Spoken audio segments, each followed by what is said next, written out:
Welcome to this video. So in this video I am going to solve KCET 2019 chemistry question paper, and in this video contains three questions, that is question number 1 to question number 3, right? So each day you will get one video, so almost three questions it will be covering, right? So question number 1 is, which of the following possesses net dipole moment, right? So you should know what is this dipole moment. Every year in KCET they have asked about this dipole moment. So dipole moment is nothing but mu q into distance. For example, if I have any molecule like CH3 Cl, since Cl is electronegative atom, it will be having delta minus charge. Because it is electronegative atom, it takes the electron density towards itself, and this carbon will be having delta positive charge, right? So there is dipole, right? So dipole means two charges, that is delta plus and delta minus, should be separated by distance d.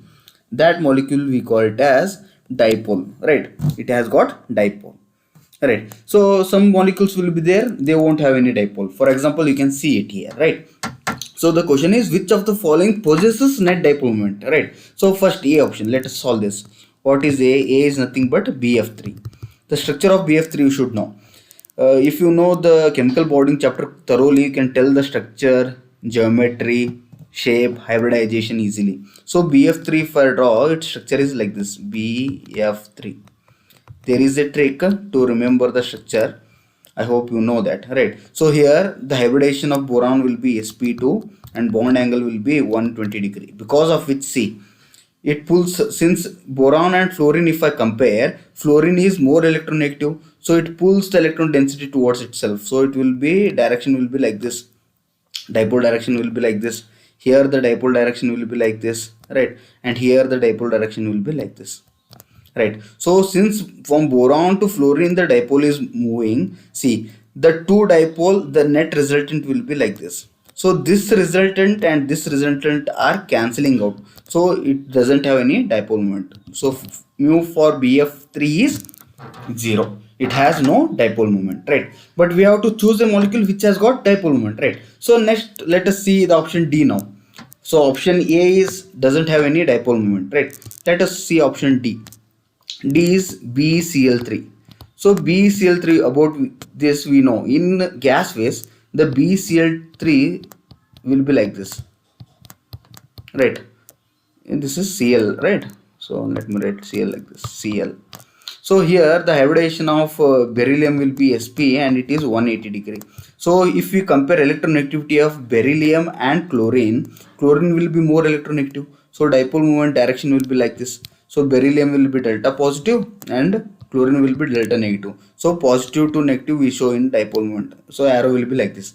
So here the arrow will be like this.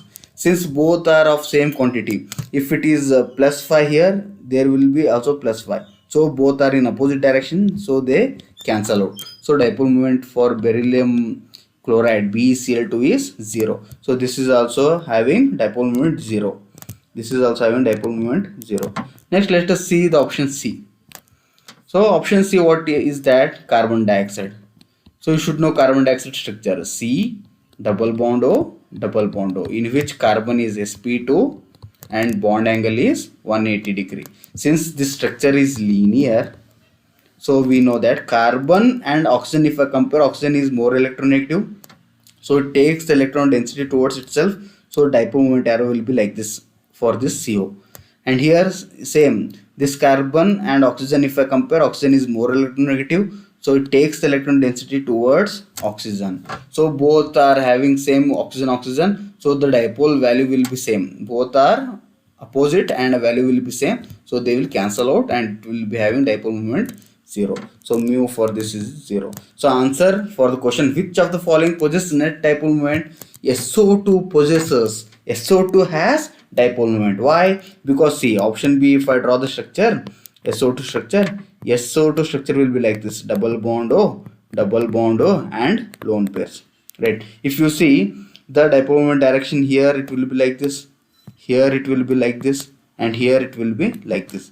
If and these two resultant will be like this, right? So if we compare, you observe that this dipole moment, this resultant dipole moment, and these two combining resultant dipole moment are opposite, but they are not of equal quantity. For example, in this direction, if I assume it is plus 5, it will be in this direction, it will be around plus 7, right? So if we cancel out 7 minus 5, it will be almost plus 2. The direction might be opposite, but the value will be same. But here in BF3 you can see that boron is attached to 2 fluorine. So 2 fluorine resultant will be 1 fluorine. Here I have 1 fluorine, so it was cancelling out. But here the direction is opposite, no doubt, but it is not cancelling out. It has got dipole moment. Why it has got dipole moment? Because structure is not ideal. So SO2 is having dipole moment. Here mu is not equal to 0. So this is the correct answer.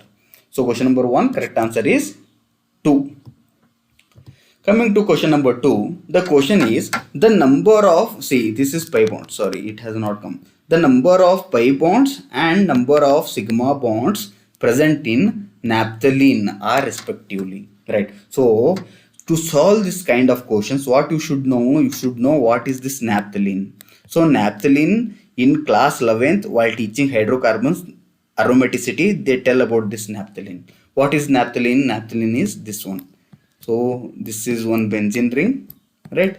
Same one more benzene ring will be attached in such a way that conjugation will be there in pi bonds. Double bond, single bond, double bond, single bond, double bond. In the same double bond, single bond, double bond, single bond, double bond. So this is the structure of naphthalene, in which how many carbons are there? 1, 2, 3, 4, 5, 6, 7, 8, 9, 10 carbons are there, and each carbon here will be having one hydrogen. Because carbon valence is how much? 4. Carbon valence is 4. So this is the structure of naphthalene. You may ask, sir, why haven't you made any hydrogen for this carbon, right? Because this carbon valence is 4. You can see that 1 bond, 2 bond, 3 bond, 4 bond. See this also 1 bond, 2 bond, 3 bond and 4th bond. So here no hydrogens are there, right? So this is the structure of naphthalene. Once we know the structure of naphthalene, just we have to see pi bonds. Pi bond means, always we remember that in any structure there can be only one sigma bond and there can be maximum of 2 pi bonds within one carbon-carbon bond. See, it is one sigma bond, maximum 2 pi bond. This is one pi bond and this is second pi bond. So here carbon-carbon is there, between which sigma bond is there. Pi bond if you see, so this is one pi bond, so this is second pi bond, this is third pi bond, this is fourth pi bond, and this is fifth pi bond. So in naphthalene, how many pi bonds are there? Pi bonds are 5 pi bonds are there. How many pi bonds? 5 pi bonds. Talking about sigma bonds, you can see. So sigma bond, see, let me change the color of the pen so that it will be observing clearly. See, here this is one sigma bond, right? Carbon carbon. This is second sigma bond. This is third. This is fourth. And this is fifth. And this is sixth. And here this is seventh. This is eighth. Because one sigma bond, one pi bond will be there. So this is one sigma bond. 8 sigma bond, 9 sigma bond, 10 sigma bond, 11 sigma bond. So 11 carbon carbon sigma bond are there. But here we can see carbon hydrogen sigma bond also. See here carbon hydrogen sigma bond is also there. So total 11 was there. 12, 13, 14, 15, 16, 17, 18, 19. So how many sigma bonds are there? 19 sigma bonds. Sorry, 19 sigma bonds are present in naphthalene. So answer is 5 and 19. 5 and 19 is the answer. So A is the correct answer for the given question. Talking about question number 3. The question is the reaction in which H is greater than U. Right. So what is H? What is U? U is nothing but internal energy. H is nothing but the enthalpy. Enthalpy or the overall total energy. And the equation between them, we know that H is nothing but overall enthalpy or the energy is nothing but the internal energy plus delta Ng RT. This is the relation between H and U. Right.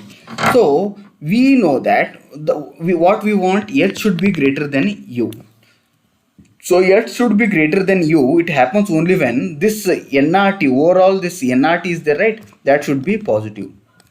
If that is positive, then H is greater than U. If delta N NGRT is negative, then H is smaller than U. Right? I hope this you have understood. Right? So what is the relation between H and U? H is nothing but U plus delta NGRT. Clear?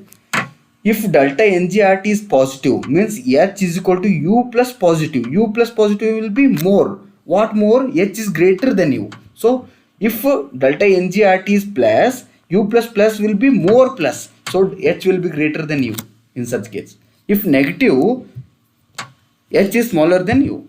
If this delta, sorry, what is happening, man? Okay. Yes, come here.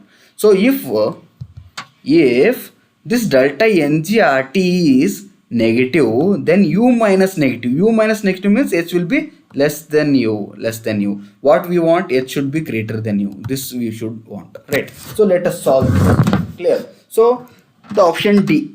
If we see option D, let us solve one by one. Like so, option D is what? Nitrogen reacts with 3 molecules of hydrogen, gives 2 NH3. Right? So here if we compare delta N, how to find delta N? Number of moles of product, that is 2, minus number of moles of reactant, 3 plus 1, that is 4. So 2 minus 4 is minus 2. So here H will be what? U minus becomes, because delta N is minus 2 RT. So here H is smaller than U. So this is not our answer. What we want? We want H should be, see here question is there, H should be greater than U we want. But here it is smaller than U. So this is not our answer. Talking about C. CH4 plus 2 molecules of oxygen gives CO2 plus H2O. If you see delta N for here, so number of moles of product, here it is 1 and here it is 1. 1 plus 1 is 2 minus reactant 2 plus 1 3. So number of moles of product minus number of moles of reactant. 2 minus 3 is nothing but minus 1. So this is also negative. Since delta N is negative, always here H will be smaller than U, because I am applying to this formula. So this is also not our answer.